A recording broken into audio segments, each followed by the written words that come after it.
Hi వీక్షకులు, మన YouTube ఛానల్కు స్వాగతం. ఓం క్రిసిపీ రెసిపీస్. ఈరోజు ఐటమ్ సర్వపిండి. ఈ వీడియో పూర్తిగా చూసిన తర్వాతనే లైక్ చేయండి, షేర్ చేయండి, సబ్స్క్రైబ్ చేసుకోండి. మనం సర్వపిండి పెట్టుకుంటున్నాము. దాంట్లో పిండి పోసుకొని కలుపుకుందాం.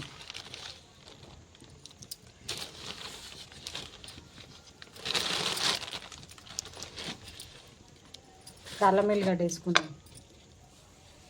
ఒక చెంచా అల్లం ఎల్లిగడ్డ,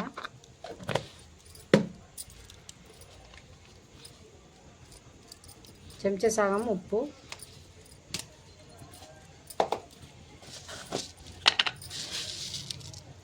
కొన్ని ధనియాలు,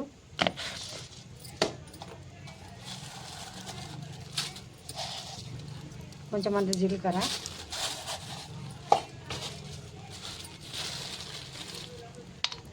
పల్లీలు, శనగపప్పు, కొత్తిమీర, కలమాకు, ఒక చెంచా కారం వేసుకున్నాక ఇట్లా కలుపుకోవాలి. మంచిగా కలుపుకున్నాక నీళ్ళు పోసి కలుపుకుందాం. కలిసింది కదా, కొన్ని నీళ్ళు పోసుకుంటా.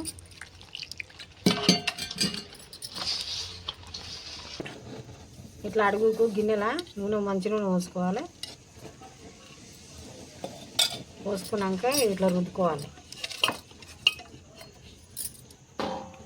రుద్దుకున్న పిండి తీసుకున్నా కదా, ఈ ముద్దని ఇట్లా ఒత్తుకొని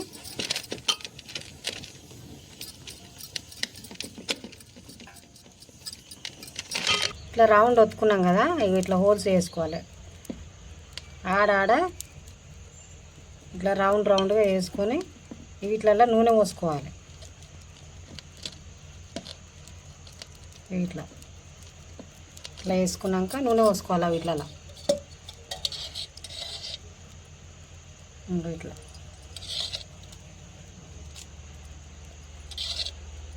మొత్తం నూనె పోసుకొని ఇట్లా సైడ్ కూడా పోసుకోవాలి.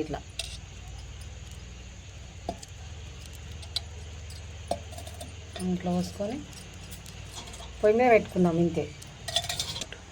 ఇట్లా మూత పెట్టుకోవాలి. మూత పెట్టుకొని పొయ్యి మీద పెట్టుకోవాలి. కట్టెల పొయ్యి మీద వేస్తున్నా నేను.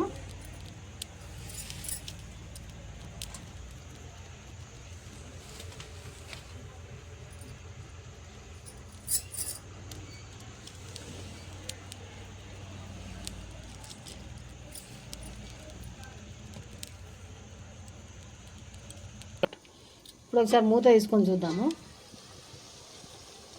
ఇంకా కాలాలి. ఇంకొక 5 నిమిషాలు ఉంచుకుందాం, మంచిగా కాలుతుంది. మూత వేసుకొని చూద్దాము. మంచిగా అయ్యింది. ఇట్లా విరిగేసుకుందాం దీనిగా. అంతే. మళ్ళీ 1 నిమిషం మూత పెట్టుకుంటే అక్కడ సైడ్ ఉడికిపోతుంది.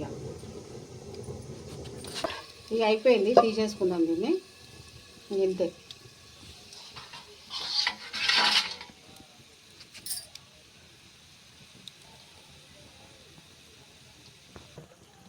ఇంతే. నేను చెప్పినట్టు వేసుకోర్రి, మంచిగా వస్తుంది. మంచిగా గాలాలి. 2 దిక్కులా మంచిగా కాల్చుకుంటే బాగుంటుంది. నేను చెప్పినట్టు వేసుకోర్రి.